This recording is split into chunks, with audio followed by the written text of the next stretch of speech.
absolute dream aircraft. Wow. And I'll never forget, I flew with Major Psycho. His call sign was Psycho. And That is awesome. it was a 30-minute flight. I believe I got sick going out to the training area because we were dodging birds. Oh my gosh. I remember it like it was yesterday. And then he's like, "You good?" I was like, "Yep, let's keep going." And he gave me the controls. We did some maneuvers, and he took them back after a while because he's like, "Really? You weren't gonna pass out?" I was like, "Nope." He's like, "I was about to." So That's awesome. it was great, man. But anytime I could get the controls in an aircraft, I'm so happy. And to fly that Blackhawk, I was doing it several times. I'd had to look over him, be like, "Am I doing this, or is he doing this?" And well, it was all me. What's the difference in the reaction time? Can you even explain it in a jet versus a chopper?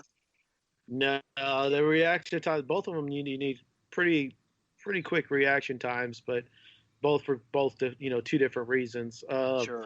But the reaction time of Army helicopter pilot is you're moving. Yeah, I don't know. The multitasking it's unreal. Your feet are moving, your hands are moving, your eyes are moving, your head is moving, and you're thinking of your next move, and you're looking for your next landing spot.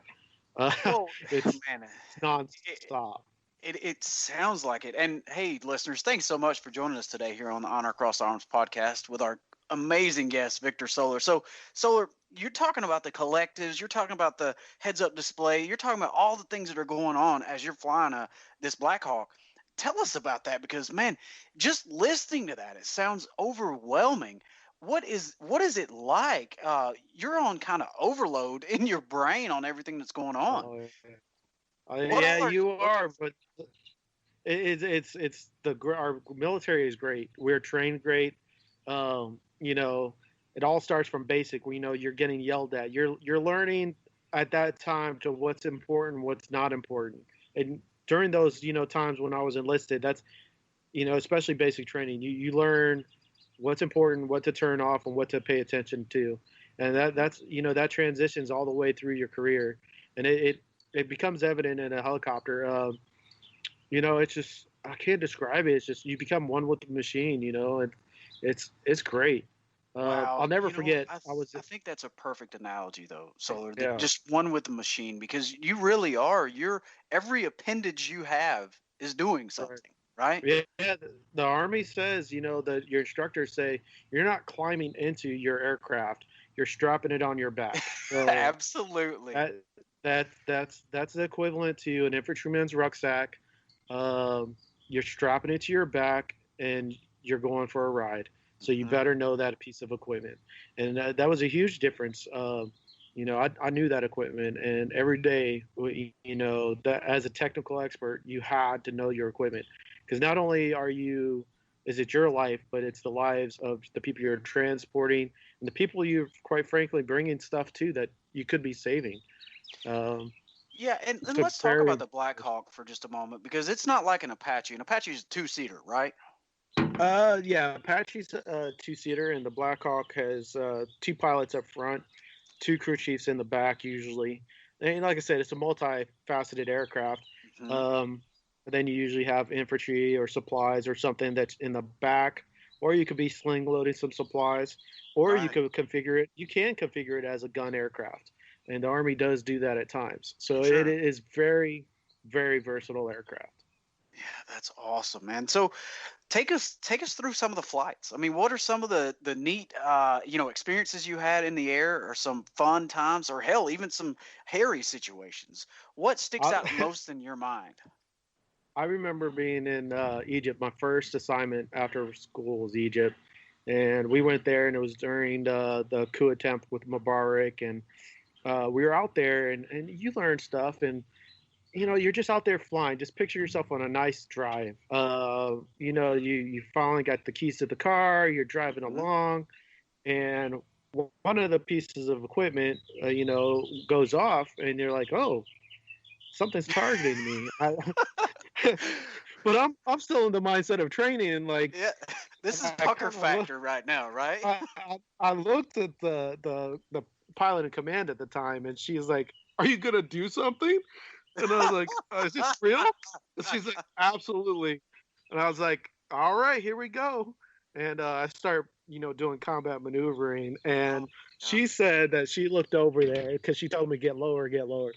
She says she looked over there and she saw the biggest smile on anybody's face she's ever seen flying. And to this day, it brings. I mean, I was moving as Bro, fast as that's I what we could. train for. Oh, That's what people don't understand. There's certain individuals in the military that they do it, just because it's something they wanted for school, whatever. You and I joined so we could do this kind of stuff. So we could right. do the things that we train and wanted to go to war for. I mean, that's what we lived for. So I can see your smile in that, even though I was not in that chopper with you at that time, bro. I can see that 100%. That's amazing. Absolutely. Yeah, it's one of the reasons I switched to the Army. I loved my Air Force career, and I kind of missed it for a little bit, but I wanted to be closer to that tip of the spear, and I got it. That's for sure. Wow. So what happened with that situation? It was a real live target. You guys got locked on. We had some equipment go off, and certain situations you don't stick around to find out. So Okay. Right. No, yeah. absolutely not. So we made it back safely. Our passenger in the back had no idea what was going on. They look like they kept their lunch in, but barely. But Wow, it was that's a so great crazy. time, and she was my mentor at the time, and she's like, "Hey, listen, like reaction time was slow. So you need to get. You're not in training anymore. This is the real thing." I was like, "I Yeah. did not expect that," and she was like, "I didn't either. That's the first time this has ever happened on my tour." But Wow. she's like, when you go down range, when you end up deployed, if it smells wrong, just react correctly. And Sure. that was a good lesson because something seems wrong, react to it and come back later. You're alive to say, oh, that wasn't it. But what if it was? Yeah. That's what you're Absolutely. trained to do. So just go do it. Wow, that's so crazy. So that was Egypt, and Yeah. you had the opportunity to fly in a couple different combat zones as well. Um, how many hours have you had in the seat? So I'm right about 1,500. I don't remember Wow. how many of that is combat time, and um, I really don't remember. But yeah, two No, tours, hours are and hours, right? uh, the cool part of one time I was in Afghanistan, my dad was a crew chief, and he was over there, and I got to see my dad and my brother. That made Afghanistan pretty not so bad. Coming home and having dinner with my dad, You that was know, pretty and cool. and that's what people don't understand is that at the time your dad was a contractor and your brother was also a contractor too, and you guys, the whole entire family was in Afghanistan. I mean, that's Yep. freaking nuts, bro. Yep. Who does that? The Solars do. Exactly. Yep. Yeah, there was three of us there at one time, and they ended up doing for Father's Day. I ended up getting flying a flag for my dad, and the Oh Armed man. Forces Network actually filmed me giving it to him. Well, Wow. I gave him a fake flag because I had forgot it in the room, but you can't really tell from the footage. But That uh, sounds just like you actually, and that's pretty yeah, awesome too, though. good intentions, and then don't forget the flag. Wow. So, just a couple minutes left here on the Honor Cross Yeah. Arms podcast today with our esteemed guest, Victor Soler. So, Soler, how many years did you spend in the Army, and where did you end your career up at? So I ended up spending right at 10 years. So it was 10 years Air Force, 10 years Army, and ended up ending my career at Fort Belvoir, Washington, flying VIPs, generals, and like I said, some of the best flying there. We would, when a soldier comes in to Dover, the honor guard, the Washington, D.C. honor guard goes to greet that soldier and the family members with the Oh, general. wow. Uh, so I was on that detail. So in the middle of the night, if there was somebody coming, we'd fly 1, 2 in the morning to Dover, go pick Wow, up the bro. general, go pick up the honor guards, and then for the plane side services, and then we'd make sure they got home back safe that night. So like I said, the whole process, man, You have. it's it's been a great career. Yeah, absolutely. And you still continue to fly to this day. I know the crazy time we're in right now, but you are flying real planes now, right? You went from choppers to Flying planes. jet. Yep. Yep. Pretty Absolutely. crazy. Pretty crazy. Well, I can't say thank you enough, Victor Soler, for being our guest on Cross Arms podcast. It's an honor, brother, to listen to you tell your story about the Air Force and the Army together.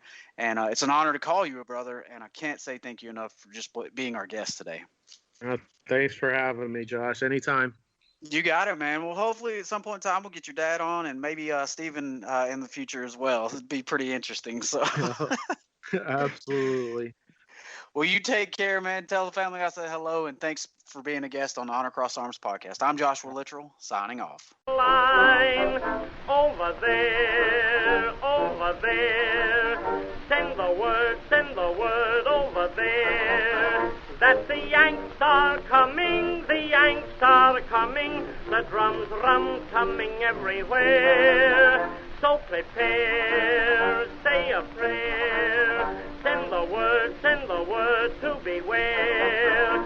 We'll be over, we're coming over, and we won't come back till it's over there, over there.